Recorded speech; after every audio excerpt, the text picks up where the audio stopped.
Pito ka maghimatang asakay sa van, Pilason, matapos mabungguan sa dump truck sa Silay City, Negros Occidental.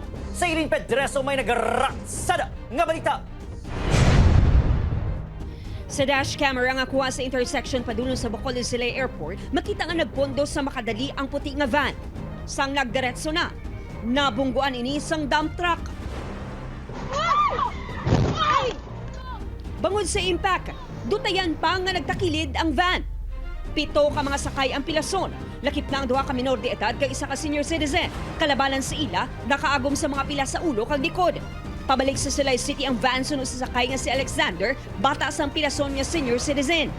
So, babalik kami sa Silay City para mag-dinner bago kami mag-flight ulit. Sobrang bilis niya. Actually, hindi namin expect umikot-ikot na kami sa loob ng sasakyan. Sunod sa Silay City Police, padulong sa EB Magalon na ang dump truck.